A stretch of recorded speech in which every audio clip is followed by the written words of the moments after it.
What's up, guys? Aaron Tonker here with another video. And so I haven't posted in a good while now, and done that a couple times now, and I said that I'll upload a lot more frequently. I can't say it right now. Still pretty tired, just woke up, even though it's like 2 o'clock, but I'm going to start a new type of video, and I'm going to talk about the NBA, maybe NFL, I don't know. I want to talk about the trades in this video. So with trade, there's a lot of talk going around. It's like let's see, what's one? Like Paul George. A lot of people see him going to the Lakers, but I don't really think that he'll go to the Lakers because even if he did go to the Lakers don't want to give up their second round pick, Paul George, and with Lonzo Ball, most people have him going second, and if he does go second, then they're basically giving up Lonzo Ball for Paul George.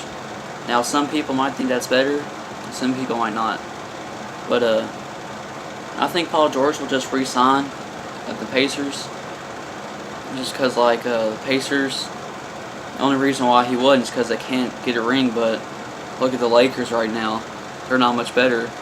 At least the Pacers made it to the playoffs. So with Paul George, I'm pretty sure he's going to resign. Miles Turner might get better this offseason. He might have a really good season next season, that is. And if he does, then they might actually have a chance, because they're not a horrible team. Everybody just centers when most people think of the Pacers in recent history. In these last couple seasons, they think of Paul George, and I don't think that the Pacers would go for basically Lonzo Ball for Paul George, because if most people do not want Lonzo Ball. He's one of the top prospects. He's either first or second with most people, next to Markelle Fultz. But most people don't want to deal with the drama that comes along with Lonzo Ball. Of course, referring to his dad, LeVar Ball. And that's why a lot of teams would pass him up, just because of all the drama that comes along with him. Same with right now, JaVale McGee. With the Shaq and the Fool stuff, most teams didn't want him because they didn't want to have to deal with that. But that doesn't make him a bad player. It just means that there's a lot of drama that comes along with him. And so, with Paul George, I'm pretty sure he will stay in Indiana. Not really sure though. He might leave. And just, you don't know how much the teams are offering for him. That's probably what it's going to come down to. I don't really know there's not really many teams that he'll fit in with. There's another reason with the Lakers that I don't think that would be a good idea. It's because they have Brandon Ingram. Now I think he has the potential to be the most improved player next year. I think of that because he had a terrible year this season, and he's not on the best team. The Lakers, pretty sure they finished with I'm pretty sure they had the worst record this season. I'm not really sure. And there's talk about D'Angelo Russell not one Lonzo on the team. And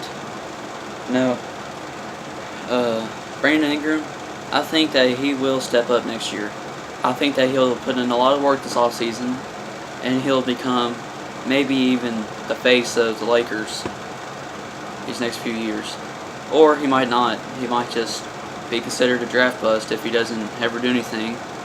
Pretty sure this year he averaged around, I'm not sure, but maybe 5 points. I'm pretty sure that's off. I haven't really looked that up, but there's a lot more potential in him than he has shown this year. And the Lakers, looking at their current situation, bringing in a player like Paul George, I don't really think he'll fit in there, because it's they have a lot of young talent on that team. They have Julius Randle, Brandon Ingram, and D'Angelo Russell. Those are all three really, well, yeah, they're all pretty young players, or close to the younger side. And they could step up next year or maybe a couple years. There's a potential big three. And not many people talk about that. Julius Randle got better this year, a lot better. I'm not even sure if he was a starter last season. This season, I'm pretty sure he was. And D'Angelo Russell, most people picture him as the face of the Lakers this season. And then there's Brandon Ingram. And of course, Swaggy P, but I'm not really sure about him. Don't really know much about him. But I don't think that he has the potential to become the face of the Lakers. Pretty sure he came off the bench this year. But, you know, I don't know everything, so yeah. And another one of the trades with Gordon Hayward and Rudy Gobert. Oh, no, not Rudy Gobert, just Gordon Hayward. That Utah team is actually the least hated franchise in NBA history.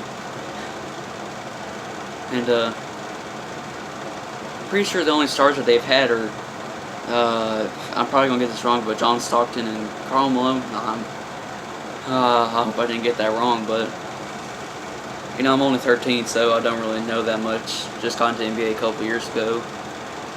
And don't really know much about them, but Gordon Hayward, I'm not really sure where most people have him going, but I think that he should stay in Utah for next season. Because if he's just having one season that's good, like this season, where he's doing really good for like his last seasons, but I think he should stay 1 year and see who Utah gets with their picks. And if they get some good players and they build around Gordon Hayward and Rudy Gobert, I think he should stay. But if they don't, and they don't get anybody that's good for Gordon Hayward, I think he should leave. Well, if after his contract's over, if he stays, but also that one's probably gonna come down to how much teams are offering. Now, this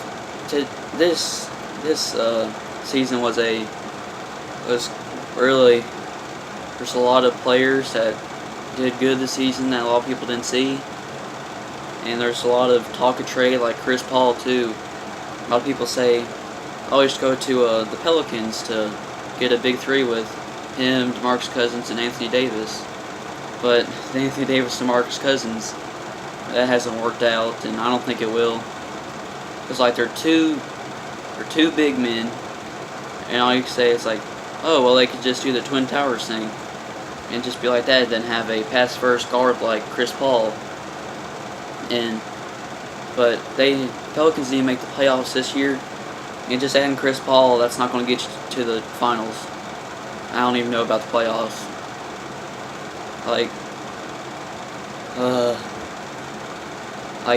You're just like Chris Paul. I'm not saying that he's bad. I'm not hating on him, but it's just saying that they didn't even make the playoffs, even though it's like they just got DeMarcus Cousins at the trade deadline. They really never had a chance of the playoffs this season. It's like, oh, well, next season they'll start out really good and they'll put in work with DeMarcus Cousins and Anthony Davis. But they don't really have a reliable guard anymore. Like, they had Buddy Hield, but traded him in the DeMarcus Cousins trade. At one point, they had Drew Holiday, and he got traded away. Like Tyreke Evans, Eric Gordon, they're all good guards that could have stayed, but they all didn't want to stay because there was no chance of really getting a ring in New Orleans. But I don't really think that the big three could get to the finals. I don't think it's that good of a big three.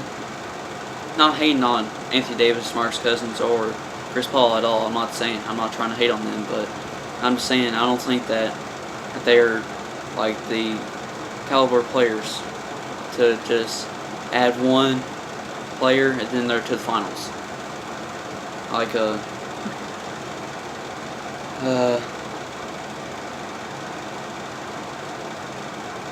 like you look at it, or I won't talk about the playoffs because I'm gonna think about this whole video, but playoffs, people are saying that the East is really weak, and that's why the Cavs have swept their way to the conference finals. But then Boston got one game on them, yeah, but they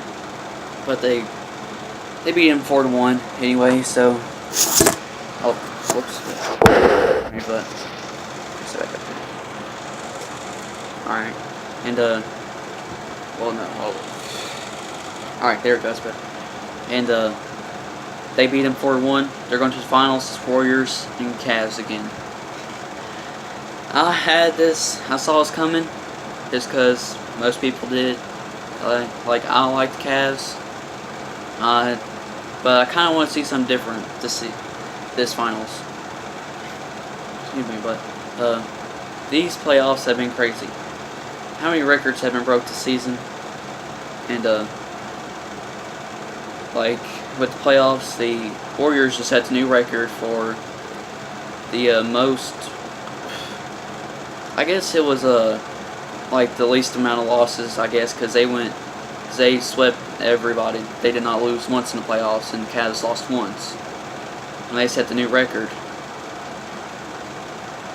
And LeBron just passed Michael Jordan in most postseason career points.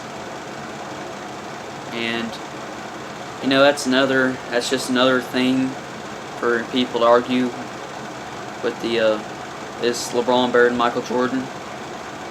You know, it's kind of hard to compare players that never even played in the same years, because you know you can compare players from the 80s and 90s, and then you got the players over here in the 2000s and 2010s, and it's kind of hard to compare them because they didn't all have the same competition.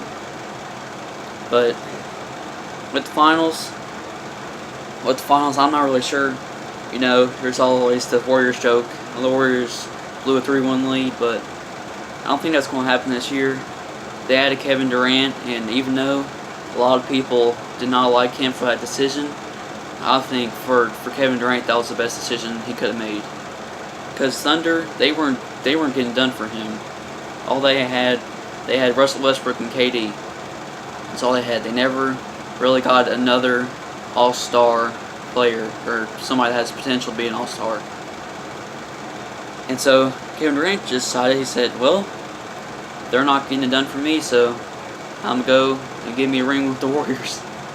And Warriors have won without KD, and now with KD, I'm pretty sure they will win. I'm pretty confident that they will win. I don't really want them to win because I don't like the Warriors, because I'm a Cavs fan, and you know. But I think they will win this year. So we'll see how these first few games go. If they get like a 2-0 lead, I'm not sure. Warriors 3-1 lead joke is gonna live on forever, but they don't want to do that again, so they will. I think they will step up this year. I'm not really saying a sweep, but I'm saying they'll probably win. But it all depends on how everybody plays. Everybody has to show up every game, every minute that they're playing. They have to show up. Can't have like anybody slack off in finals. These are arguably the two best teams to ever be in the NBA. Arguably. I didn't say they are. I said you can argue with that. And if one player slacks off, then that could lose you the finals. Like with James Harden. In the last game against the Spurs in the semifinals, pretty sure it was, he was terrible. He was passing up shots. He was throwing crappy passes. And to top it all off, he took the shot to win the game, and Manu Ginobili blocked him. And Manu Ginobili just announced his retirement after they lost to the Warriors in the conference finals. And a lot of people it's already come up that, oh, he's going to come back. He's going to do a Michael Jordan. He's just going to retire for maybe a year or two, just take a break. But I think he's retired as a Spur. I'm pretty sure he will stay in retirement. I don't think he'll ever come back. He's getting old. He never slowed down. In his last couple games, he showed up. He played every game. And you know, Spurs, in recent years, Tim Duncan retired, Manu Ginobili retired. And I'm actually not sure with Tony Parker. Is he injured right now? I haven't really did any research on him, but in these recent years, and Kawhi Leonard got injured. I'll talk about that in a minute, but Spurs, I don't think they'll be able to be good like they have been for a couple years. And of course, Kawhi Leonard getting injured.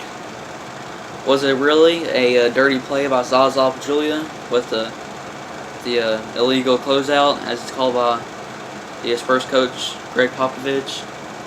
But there's a lot of people arguing with him that I can't remember which player it was, but one of the players that was on his team. I don't know if it's a couple years ago, but I can't remember who it was. He did the same thing. The thing that Greg Popovich is calling a illegal closeout, and he defended his player who did it, saying that it wasn't dirty. But now he's calling Zaza Pachulia a dirty player. You know, I have respect for Greg Popovich. I think he's definitely one of the best coaches ever in NBA history. But he's a kind of, has no place to talk in the dirty play by Zaza, or if it wasn't dirty, whichever you think. You can always say that about Greg Popovich, is that one of the players who used to play on his team did the same thing and he defended him for it. And now Kawhi Leonard gets injured by it, and he attacks Zaza Pachulia. But yeah, and it's kind of like a random video. I just wanted to get a video out.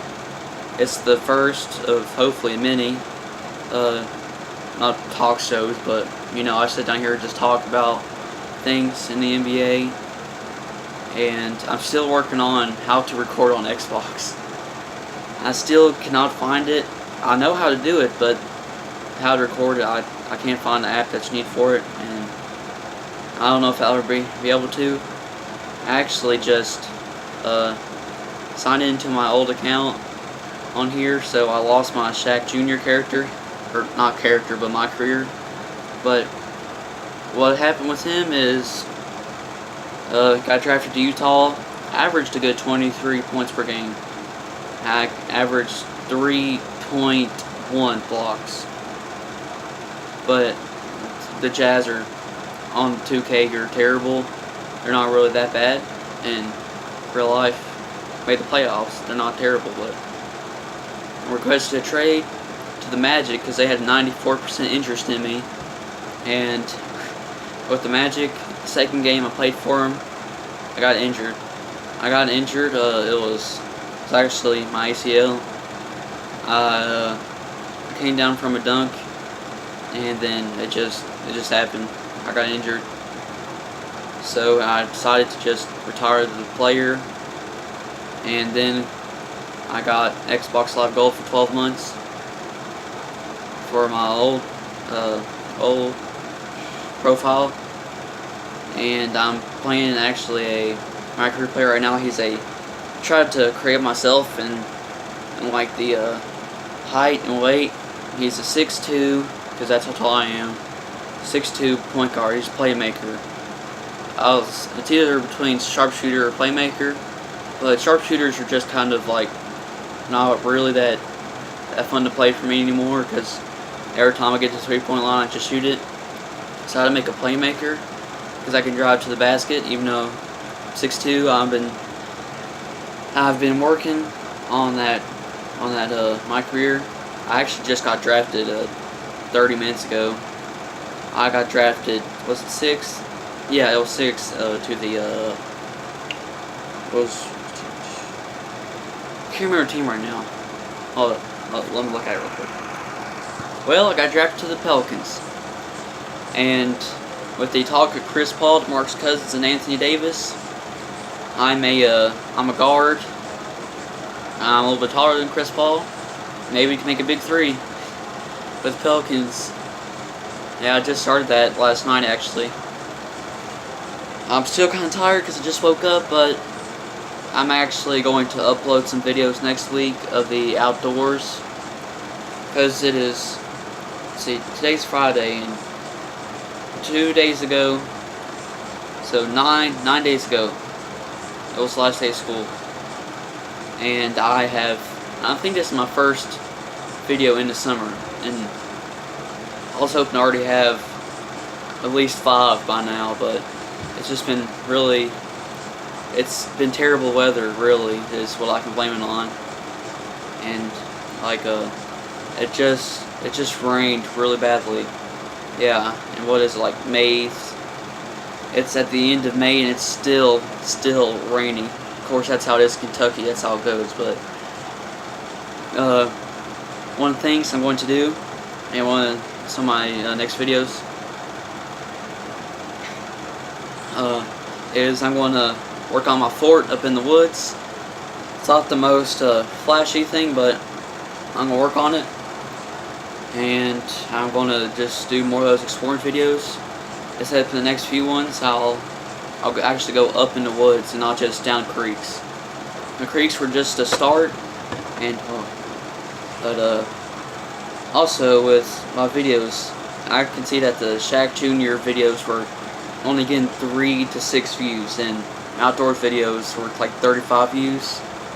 I'm like 16 or 15 subs right now, and 6 views is not enough, so I need to see which types of videos are most well received, and just all my content is just everywhere right now, and I will work on figuring out how to record on Xbox.